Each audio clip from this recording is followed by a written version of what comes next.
श्री राम, जय श्री बालाजी महाराज। उबासी पर उबासी आती है, नींद आने लग जाती है पूजा करते वक्त। बहुत बार पूजा करती हूँ, माँ की पूजा कर रही हूँ, बाबा की पूजा कर रही हूँ, नींद आ रही है। और पहले ऐसा कुछ नहीं होता था। अब पूजा करते वक्त उबासियां उबासियां चलती हैं, आंखों से आंसू आने लग जाते हैं, शरीर हिलने लग जाता है, शरीर के अंग फड़कने लग जाते हैं। ऐसा क्यों हो रहा है? क्या कारण है? कोई प्रेत आ गया क्या घर में? कोई गंदी शक्ति पर घर के अंदर प्रवेश हो गई है? मन में संदेह भी उत्पन्न होता होगा, लेकिन क्या कारण हो सकता है इस चीज के पीछे? आज की वीडियो में पूर्ण जानकारी प्राप्त हो जाएगी। अगर वीडियो अच्छी लगे तो लाइक करना, और मां से जुड़े हुए तो चैनल को सब्सक्राइब करना, 10 लोगों तक इस वीडियो को जरूर शेयर करना। इसमें आपका भी कल्याण है और लोगों का भी कल्याण है। देखिए, पूजा के अंदर एक एनर्जी होती है छुपी, जो दिखाई नहीं देती है। वो एनर्जी को महसूस किया जाता है निरंतर माला जाप करने से, निरंतर पूजा पाठ करने से। वो एनर्जी हमें महसूस होने लग जाती है। शरीर आगे पीछे हिलता है, शरीर के अंदर ऊर्जा का आभास उत्पन्न होता है। ऐसा लगता है कि कोई शरीर के अंदर ऊर्जा है। और ये ऊर्जा कहां से आई?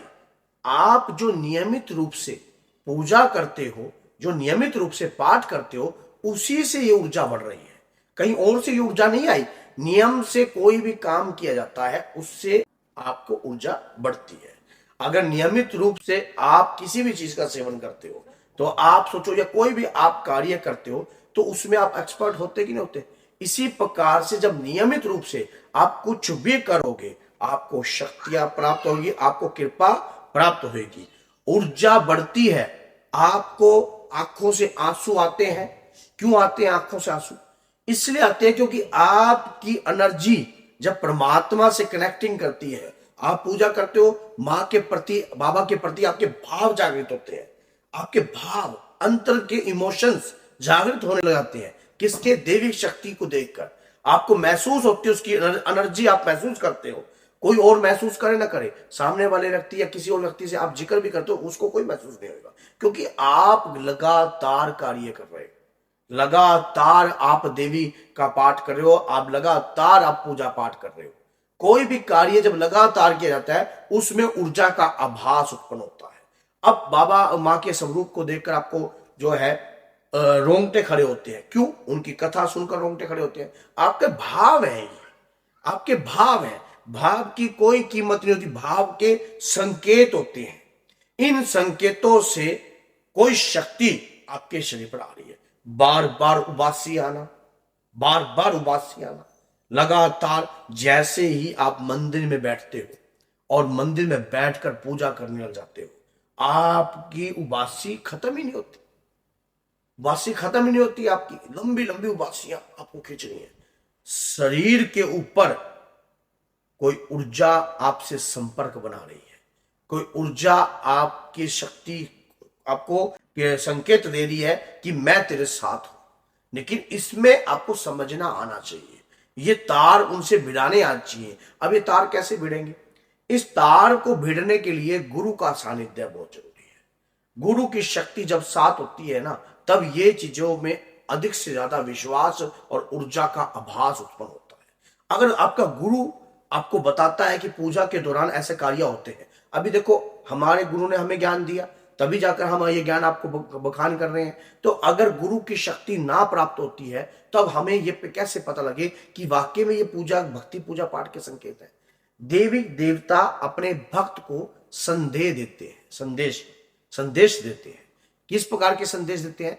कि तरंगों के रूप में, संकेतों के रूप में, अनुभव के रूप में। अब हम समझते हैं।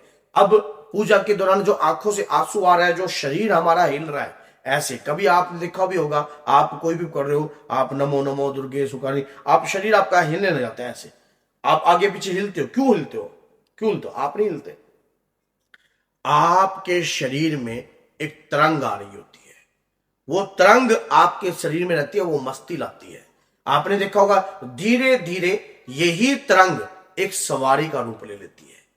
फिर सवारी कैसे? जब आप कई भजन सुनते हो, आप मान लो माँ दुर्गा के या हनुमान जी के या काली माँ के, कोई भी आप, जो भी आपके इष्ट आराध्य हैं, उनके अगर आप भजन सुन रहे हो, भजन सुनते ही एक अंतर के इमोशंस ऐसे बाहर आ जाते हैं और तरंगे शरीर से निकलती हैं। फिर ऊर्जा निकलती है, जय सिया राम, जय माता दी। मानो अंदर से आपकी आवाज निकल रही है, वो आवाज बाहरी नहीं है, अंदर की ऊर्जा की है। वो अंदर कुछ पनप रहा है जो निरंतर जाप करने से उत्पन्न हो रहा है, निरंतर पूजा करने से उत्पन्न हो रहा है। अब वो शरीर के ऊपर बेकाबू होकर खुलकर सामने आएगी। वो बाबा और माँ की शक्ति आपके शरीर पर आती है, वो शक्ति का एहसास आपको आता है, वो माँ की शक्ति का आभास आपको आता है, जो निरंतर पूजा करने से उत्पन्न हुआ है। ये कोई गली बाजारों से थोड़ा ना प्राप्त होती है ये चीजें, ये तो निरंतर अभ्यास से उत्पन्न होती है। निरंतर अभ्यास से उबासी आना, बार बार लंबी लंबी लंबी लंबी उबासी खिंच खिंच के आ रही है, शक्ति के होने के संकेत है ये। शरीर के ऊपर लंबी लंबी कोई पितृ शक्ति होने के भी संकेत है। परिवार के अंदर क्या पता किसी ने दुर्गा माँ की पूजा करी हो, क्या पता किसी शक्ति की आराधना करी हो, वो शक्ति आपके शरीर पर आ रही है, उसके संकेत आ रहे हैं आपके ऊपर। और जो संकेत आ रहे हैं उन्हीं संकेतों से ये इस प्रकार का आपको अभ्यास आ रहा है, इस प्रकार की चीजें आपको पता लग रही हैं। अगर ये चीजें आ रही हैं तभी आपको कुछ महसूस हो रहा है, अगर ना आ रही तो फिर कैसे महसूस होता है। तो इनको अधिक से ज्यादा लोगों से शेयर नहीं करना चाहिए, अपने गुरु से ही शेयर करना चाहिए कि अब हमें क्या करना चाहिए। धीरे धीरे हमारी ज्ञान इंद्रियां प्रभावित होती हैं, हमारे शरीर में ज्ञान इंद्रियां हैं, उन ज्ञान इंद्रियों से संपर्क बनता है शक्ति के साथ। शक्ति की भाषा, शक्ति की बातें, शक्ति के संदेश हम समझते हैं, उन संदेशों को समझकर आगे बखान करना आता है। अब जैसे आपको आपके घर में है, अगर आपको मान लो कुल देवी की पूजा करनी है या कोई भी आप दिव्य कोई बड़ा कार्य कर रहे हो, तो आप संपर्क बनाने की कोशिश करोगे। इसके लिए आपको आधा घंटा 1 घंटा मेडिटेशन करनी चाहिए, ध्यान केंद्रित करना चाहिए। कैसे? आपके आज्ञा चक्र पर, ताकि आपका शक्ति से संकेत जो है, आप शक्ति के संकेतों को समझ सको।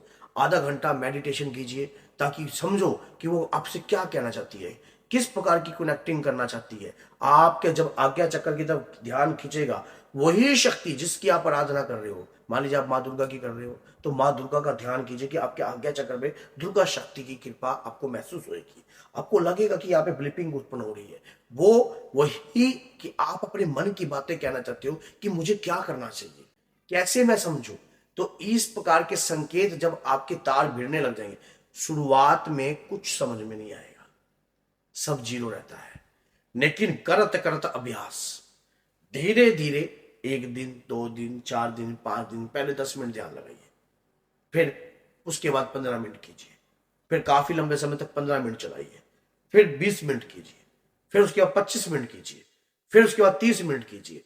जब धीरे धीरे आप इस ध्यान को केंद्रित करना सीख जाओगे, तो धीरे धीरे आप उस शक्ति के संदेशों को समझना सीख जाओगे।